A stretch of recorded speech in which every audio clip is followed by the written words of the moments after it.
Assalamualaikum warahmatullahi wabarakatuh. Saya Naswa Atalia Wibowo dari Gedung 2. Di sini saya akan menjelaskan tentang perbedaan pengujian sondir dan pengujian SPT. Pertama itu dari sondir. Sondir sendiri merupakan metode penyelidikan tanah di lapangan yang dilakukan dengan menekan konus logam ke dalam tanah secara perlahan. Nah, alatnya itu seperti ini.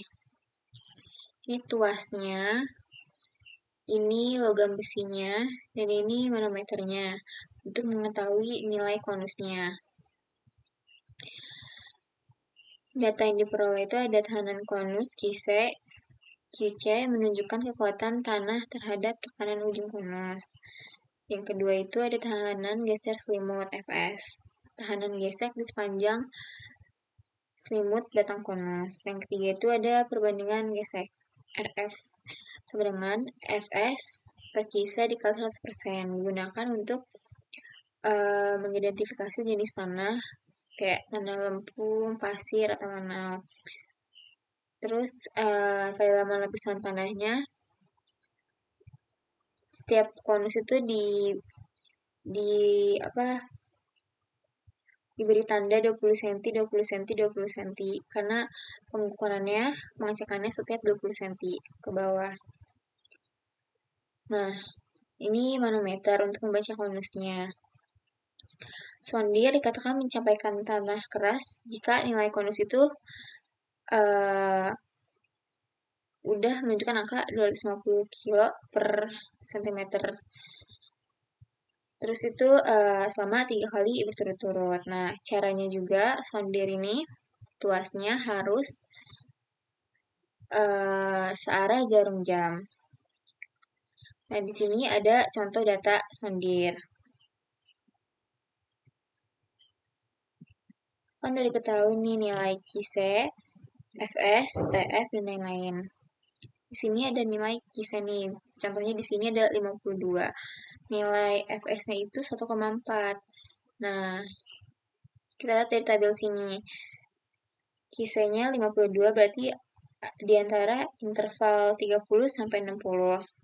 FS ini 1,4 berarti di antara 1,0 sampai 3,0, berarti jenis tanahnya itu lempung atau lempung kelanaman kenyal. Nah, ini diukur setiap kedalaman 20 cm, 20 cm. Nah, kelebihan sondir sendiri itu pelaksanaannya lebih cepat, biayanya juga lebih murah. Terus tidak perlu tes laboratorium seperti tes pengujian SPT. Datanya cepat dan kontinu. Kekurangan sondir itu sulit digunakan pada tanah berbatu atau berkerikil keras. Tidak bisa mengetahui karakteristik visual, warna, kadar air, atau plastis tanah secara langsung. Terus kedalamannya terbatas. Nah, yang kedua ini pengujian SPT. SPT sendiri adalah pengujian penetrasi standar yang dilakukan di lapangan untuk mengetahui kepadatan dan kekuatan tanah pada berbagai kedalaman. Nah, ini alat SPT-nya. Ini logam besinya, alatnya.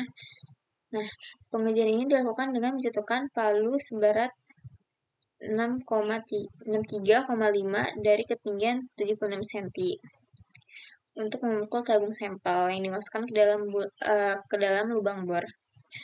Terus jumlah pukulan yang dibutuhkan itu setiap 15 cm nih.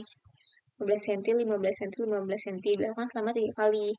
Tapi pukulan yang pertama ini nggak dianggap karena sisa pengeboran. Nah, pukulan yang kedua dan ketiga ini ditambah, terus memperoleh nilai pukulan N. Jadi yang dipakai ini pukulan kedua dan pukulan ketiga saja. Karena pukulan pertama yang tadi masih terkena sisa pengeboran. Nah, sini contoh data SPT-nya. Cara bacanya itu, di sini ada ketinggiannya nih setiap 2 meter. Nah,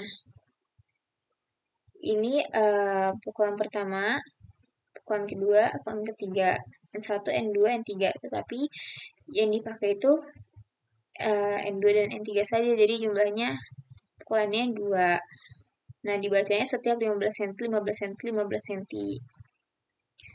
Nah, nanti dapat diketahui nih eh, karakteristik tanahnya itu apa. Di sini contohnya di kedalaman 2 meter, pasir halus, sedang lanawan berwarna abu-abu kehitaman dengan densitas sedang.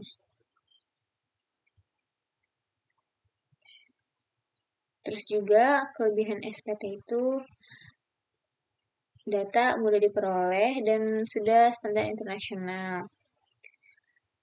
Dapat digunakan pada berbagai jenis tanah, cocok untuk tanah pasir, lana, dan lempung.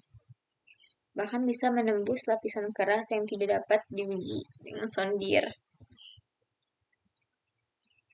Nah, sampel tanah dari pengujian SPT ini diuji ke laboratorium. Terus kedalamannya juga bisa cukup dalam, beda sama sondir. Kedalamannya itu terbatas. Nah, kekurangan SPT ini tidak memberikan hasil kontinu data, hanya didapat pada titik kedalaman tertentu. Berbeda dengan sondir yang hasilnya itu kontinu. Kurang akurat untuk tanah sangat lunak atau sangat keras di tanah lunak. Tabung bisa masuk tanpa pukulan. Di tanah keras bisa memberikan nilai N terlalu tinggi. Sampel yang diambil tidak utuh, jadi distorted sampel, sehingga tidak dapat digunakan untuk pengujian laboratorium memerlukan tanah asli, seperti uji kuat geser, langsung atau triaksial. Nah, balik lagi ke sini tuh, contoh data SPT kalau N-nya sudah sampai 50, pukulannya berarti itu sudah mencapai tanah keras hasilnya.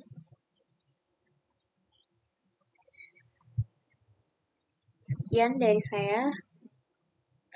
Wassalamualaikum warahmatullahi wabarakatuh.